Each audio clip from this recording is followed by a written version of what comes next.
Welcome back. So if you were here last week on the channel, you would know that I've announced that I've got a new gadget. I bought myself a new mini food processor. And the thing that really intrigued me back then is that this came with a booklet with more than 50 recipes that can be made with that. So I wanted to really kind of have a look. What can we make with this food processor? And give you an opportunity perhaps to use your own small food processor at home if it's been gathering dust for some time. Let's go. So there we have it. We've got the little machine, we've got the recipe. I'm not going to tell you anything. I'm going to pick a mixture of dipping sauce and spread so that you can make it at home as well. And we're going to go through just the making. So I'm going to prepare the ingredients and we're going to concentrate just on the processing. And after that, the tasting. I've got myself some bread, some raw vegetables, and we're going to see what this is all about. And is it up to scratch? Now let's start things off easy. And the first place to start is of course something that is mayonnaise based. So we're going to be making here something from the cocktail sauce. And before we're making the cocktail sauce, we're going to have to make the mayonnaise with the machine and then transform the mayonnaise into a cocktail sauce. Now the good thing when you use a food processor is that instead of just using the egg yolk, you can use a whole egg, which is what we're going to do here, which makes the recipe with no waste, which is quite handy, okay? So I've got the special blade in here. It's all in here. We're going to add the egg. We're gonna add some salt, some pepper, the mustard in there, and then a little, it says to add a little bit, a tiny bit of oil to start with the emulsion. Now, when it's done, it says to pulse 3 times. 1, 2, 3.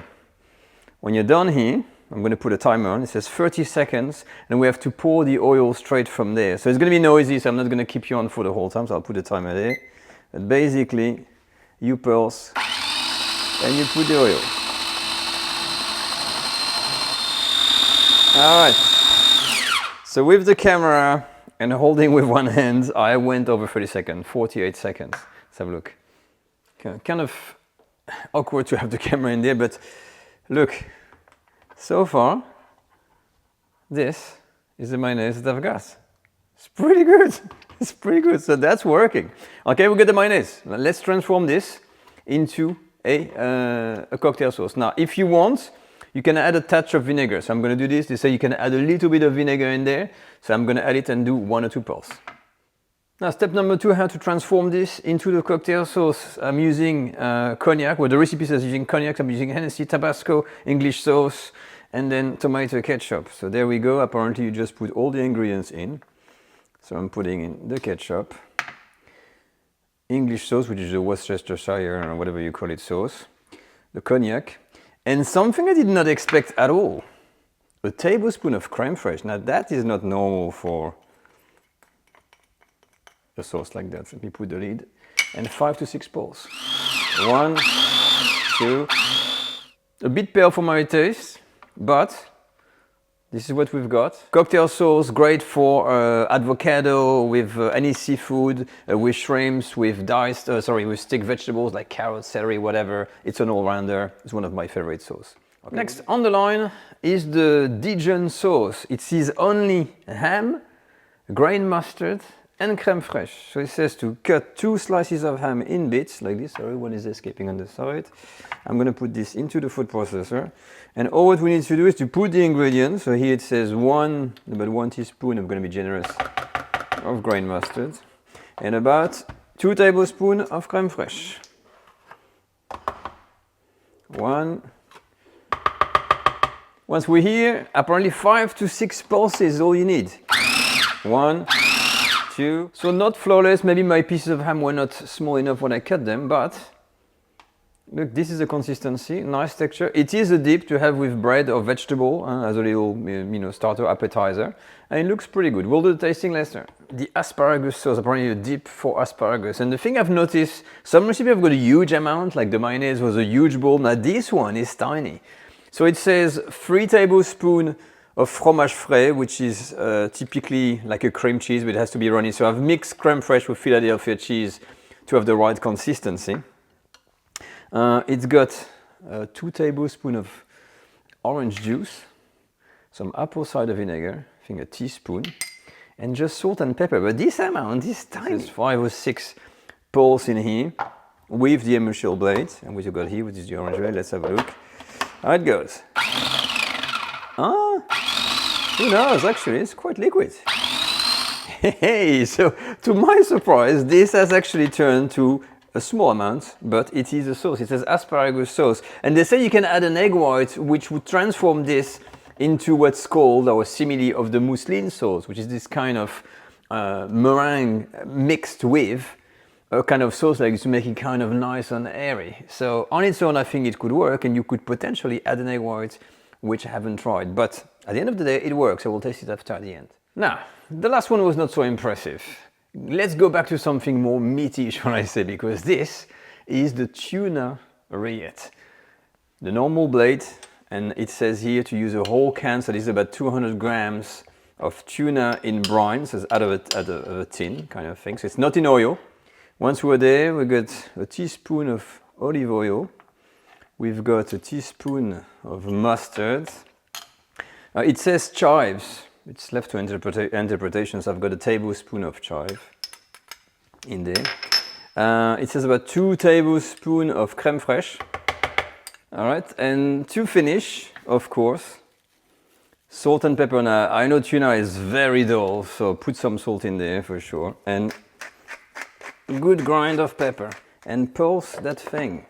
Now it says 4 to 5 times. Let's see how we go. 1, 2, 3, 4, 5. Look at this. So 4 to 5 pulse. That took mere seconds to make, and it looks all right. I think we could pulse it a bit more, but then it's going to become into a paste. Maybe 1 or 2 pulse maximum extra. Now to finish, I've chosen one of the recipe that seems a little bit more advanced, and the more ingredients you have and the less kind of precise. He says just to have a half a fennel. Now it's a bit subjective because the size of the fennel could be anything. So I've got about 150 grams. This is fresh fennel, uncooked. Okay, this is what we start with. And this dip is a goat cheese and fennel dip. So close that, and we need to pulse this first. Okay, reduce this to some kind of a pulp. And then add the rest of the ingredients, which is going to be some goat cheese. It's about 100 grams of fresh goat cheese in there. Okay. There's some lemon juice, a teaspoon. There's some parsley and mint we've got in there. And we need to add also, which is meant to be hazelnut oil, but I'm going to put here walnut oil. Maybe a maximum a tablespoon, a bit of salt. I'm going to add some pepper. Now for the final run, 5 to 6 pulses it says, but there's a lot of dry components. 1, 2. Now let me try to fish out that very interesting mixture. And actually the fennel raw has lots of water, and it has moistened the whole mix, because I thought it was going to be very dry, but actually it's not bad. So we're all done. This one has worked. And now it's going to be time for tasting. Let's go. All finished. Here are the 5 little sauce/dips that I've made, and now it is tasting time. So we're going to begin with the first one we've made. Remember, that was a mayonnaise, and then of course we've transformed this into a cocktail sauce. Now I don't have a prawn or anything like that, so I'm just going to have a quick taste of a spoon, because I know this from before. As I said, the color is a bit pale, but the taste is absolutely there. There's 2 drops of Tabasco that I forgot that I've added afterwards, but it's got the cognac, it's got the ketchup and the mayonnaise. For me already, this is pretty much the original, and it's very fast to make, so that absolutely worked. The next one we've done, I think, was this one here. Now that was the ham dip. Can't remember what's in there again, but let me have a look. I think some mustard, some cream. The consistency is all right. It goes on bread pretty well, as you can see there. Let's try it. It's a bit of a smoky ham. Yeah, I like that. Simple way to work. I can't feel the mustard, but it's honestly, as a dip, that works pretty well. With bread or crackers, it would be spot on. All right, next was the asparagus. Again, I don't have any asparagus to try this with, but I've got a huge piece of celery, And remember, you can put an egg white in there to make like a meringue, to make a kind of a foam. I'm just gonna try like that with a raw vegetable. See how it goes. Up. Okay, not bad. You can feel a hint of the orange juice in there in the back, but it's nice and creamy. And I think when you pair it with like a vegetable like that, it does change. On its own, it was maybe, I would not eat it on its own, but with vegetable. All right, that worked as well. The next one I wanted to try is, of course, we've got then the tuna rillette. So this one, I've got a toasted bread for this one. Now you see the extra pulse I've done, I don't think it was necessary because now it's just a little bit too much, like, you know, compressed. It looks like a patty, like a paste almost. Well, before it was nice and chunky, more like a rillette. Not a big deal, no big deal. Let me try. Tuna by default is a bit dry, especially like this out of the can. It could do with a little bit more creaminess into this. Maybe my cream measurements were not adequate, but maybe more chives as well. It works, but I can see this, there's room for improvement. But to be honest, when you see how fast it is to make, not bad. So that leaves us with this one, which is the most complex one of all. And there are some of this little booklet that you even have to go on the stove and then go back to the food processor. And this is the fennel, so raw fennel with goat cheese, and it's got that walnut oil in there. Also meant to be eaten with toasted bread. Ooh, there's a lot of water, so you can see the fennel has rendered lots of water in there, so definitely not dry. And let's see how it's gonna go with the bread. So very fresh, very, oh, the walnut, wow. You can definitely feel the walnut oil. You feel the ingredients, you feel the goat cheese, but it's really not overpowering as goat cheese. It's much more the fennel, the freshness. It's very kind of, it's a bit watery. So if you're someone that likes this raw food kind of thing, okay, let's do a little conclusion.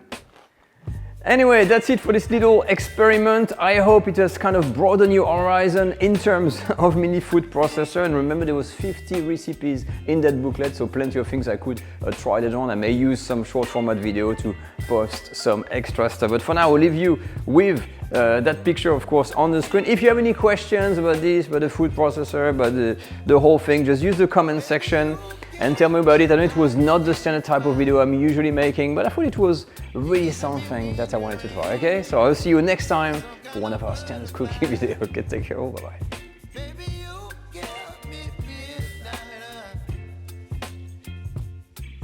My appetite. Don't leave me here high and dry.